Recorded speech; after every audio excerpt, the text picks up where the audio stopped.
출애굽기 28장입니다. 25장부터 계속 성막에 대하여 언급을 하다가 28장, 29장에 와서는 제사장 가문으로 성별된 아론의 집안과 그 의복이 기록되어져 있고요. 제사장의 활동 범위에 대해서 설명하고 있습니다. 그리고 30장 이후 계속 성막에 대해서 다루고 있는 것은 제사장 문제가 성막과 연관이 있고 매우 중요한 것임을 단적으로 나타내어주고 있습니다. 아무리 성막을 아름답게 짓고 그 안에 값진 기물들을 만들어 놓는다고 할지라도 하나님과 인간 사이의 중보자 역할을 하면서 제사를 드릴 자들이 없다면 그것은 아무런 소용이 없을 것입니다. 1절에서 5절을 보면 아론의 가족이 제사장으로 임명되는 것이 보여지는데요. 그동안 아론의 가족은 스스로 제사장 직분을 행해왔으나 이제는 하나님께로부터 공식적으로 제사장직을 임명받게 되었습니다. 제사장들은 성소에 매일 금제단과 향을 피우는 일을 하고 등잔대와 상을 유지시키는 일, 번제단 위에서 희생을 드리는 일과 백성을 촉구하는 일, 민사재판을 주관하고 율법을 가르치고 전쟁 시에는 격리하는 일까지 하는 여러 가지 일을 맡아 했습니다. 이 모든 것이 성경에 기록되어져 있습니다. 민수기 5장 5절에서 31절에 기록되어 있고 신명기 17장 9절에도 기록되어 있고 그리고 신명기 20장에도 기록되어져 있습니다.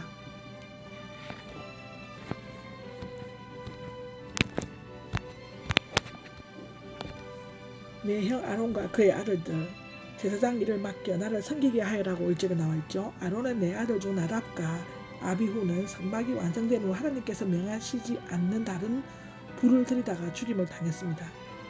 엘르앗살은 아론의 뒤를 이어 제사장 직분을 개성하였고 가나안 정복 전쟁에도 참여하였습니다.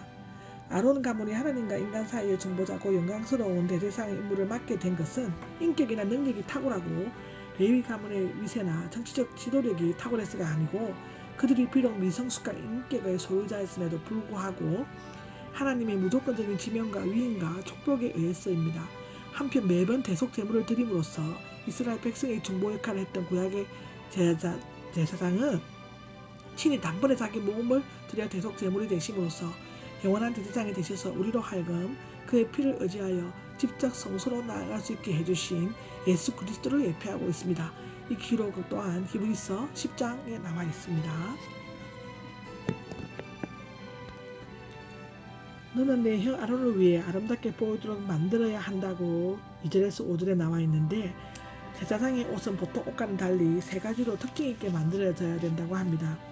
첫째로는 거룩하신 하나님 앞에서 성별된 삶을 살아야 하므로 그 옷은 거룩해야 하고 두 번째로는 하나님의 영광을 드러내야 하기 때문에 그 옷은 영광스러워야 하고 세 번째로는 성막은 하늘에 있는 성전의 그림자이므로 그 옷은 아름다워야 한다고 기록되어져 있습니다. 이 옷은 제사장들이 일할 때만 입을 수 있고 모든 재능을 갖춘 자들만이 만들어야 했으며 성막의 휘장과 같은 재료로서 금과 보석들로 꾸며져 있었습니다. 4절에 나와 있는 7가지 옷들은 계속해서 자세히 언급되어지고 있습니다. 제사장의 옷차림은 크게 7가지로 나눌 수 있는데 그 역할과 기능에 있어서 각기 특별한 상징적 의미를 가지고 있으며 예수 그리스도의 인격과 성품을 예표하고 있습니다. 7가지 예표를 7가지를 먼저 말씀드리게 그리고 다음으로 자세하게 설명하겠습니다. 첫째는 에봇, 둘째는 가슴바지, 셋째는 겉옷, 넷째는 줄무늬 속옷, 다섯 번째는 광, 여섯 번째는 띠, 일곱 번째는 배입니다. 첫 번째 것은 에봇은 에복 또는 위에 덮는 것으로 의미하고 있고요. 제사장의 윗몸을 덮는 조끼 모양의 소매 없는 겉옷이었습니다. 에봇은 앞과 뒷부분으로 되어 있고 붙박은 호마노와 금줄과 함께 어깨끈 2개로 연결되었고 몸통은 허리띠로 묶여져 있었습니다. 이 옷은 금실과 청색, 자주색, 진홍색, 감리의 꽃 아마실로 정교하게 만들어졌으며 구약에서는 원래 3가지 용도로 사용되었습니다. 첫째는 하나님의 뜻을 알아내는 사용된 기구고 둘째는 예배의 대상인 조각상, 제사장의 흉패 밑에 입는 것이고 여기에서는 이 경우에 해당하고요. 이 옷은 예수 그리스도의 영광과 아름다움을 상징한다고 마태복음 3장 17절 또 17장 5절에 나와 있습니다. 가슴바지는 그 속에 판결하는 우림과 둠밈, 다시 말하면 하나님 앞에서 이스라엘 민족의 중개사를 묻는 도구인데요. 가슴바지가 그 흉패가 들어있었으므로 판결 가슴바지라고 불리우기도 한다고 합니다. 가슴바지 즉 흉패는 앞가슴에 다는 네모 반듯한 장식용 주머니였다고 합니다. 가로와 세로가 각각 22.5cm였고요. 애북과 똑같은 재료와 방식으로 짜졌습니다. 그 위에 이스라엘의 12지파를 상징하는 보석들, 정확히 그 이름은 알 수 없습니다. 옆으로 세 개씩 네 줄로 배치되어 있었습니다. 이것은 아마도 호마노에 새겨진 이름의 순서와 같았던 것 같습니다. 이 보석들이 심장에 있는 가슴에 붙여진 것은 하나님께서 택한 백성을 보석처럼 귀하고 심장처럼 소중하게 그리고 가슴처럼 뜨거운 사랑을 품으시고 보호하신다는 것을 나타내기 위함이었다고 합니다. 가슴바지는 4개의 금사슬에 의해서 에봇 위에 붙여져 있고요. 사슬들 중 둘은 가슴바지의 상단 모서리에 있는 금고리를 통해 빠져나가 에봇의 어깨끈에 붙어 있었고 다른 두 금사슬은 가슴바지 하단 가장자리 금고리를 빠져나가 에봇의 띠에 붙여져 청색 끈으로 묶여졌다고 22절에서 28절까지 기록되어져 있습니다. 가슴바지는 여호와 앞에서 계속적으로 기억되기 위한 또한 이스라엘 자손을 판결하기 위해 항상 가슴에 달아야만 했다고 29절 30절에 기록되어져 있습니다. 여기에서 가슴바지를 택한 백성을 기억하시고 사랑으로 품어주시는 그리스도의 사랑과 보호를 상징한다고 합니다.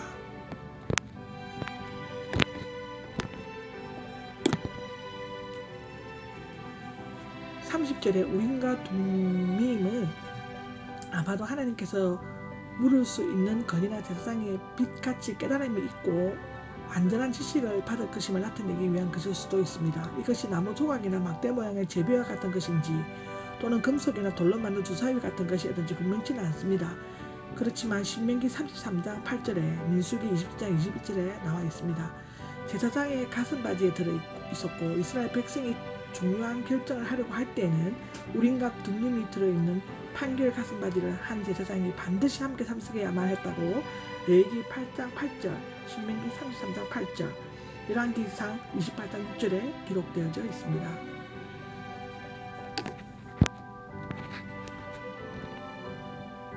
겉옷은 에봇을 입기 전 그 안에 받쳐입는 옷이라는 점에서 에봇의 겉옷으로 불리워지고 있습니다. 이 겉옷은 통으로 작고 무릎까지 길게 내려왔으며 옷의 가장자리에 수놓아진 석류와 금방울이 교대로 달려 있었습니다.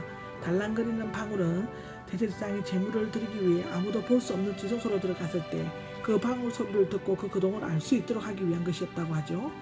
제사장은 옷차림새를 합당하게 갖추어야 성소에 들어갈 수 있었고 그것을 어기면 죽임을 당하게 된다고 13절에 나와 있습니다. 이 옷은 청색으로 만들어졌는데 곧 그리스도의 하늘의 신성을 나타낸다고 24장 10절에 나와 있습니다. 39절에 보면 줄무늬 속옷은 하얀 가는 아마실과 짙은 청색실을 엮은 짠 통옷으로서 그 옷 밑에 받쳐 입는 옷이었다고 하고요. 그러나 실제로 오늘날의 속옷과는 달리 바깥에서도 볼 수 있는 일상복이었습니다. 이것은 예수님 그리스도의 순결한 인성을 나타내주고 있다고 합니다.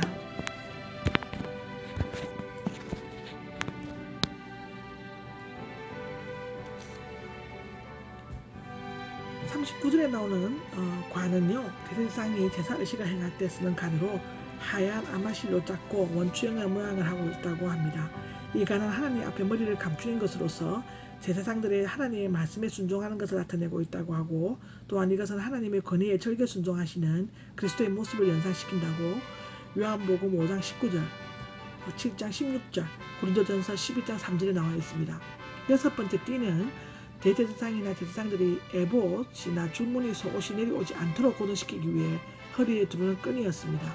이때는 색실로 무늬를 놓아 짰으며 예수 그리스도께서 종으로 겸손과 사랑의 실체를 나타낸다고 요한복음 13장 4절에서 5절에 나와 있습니다.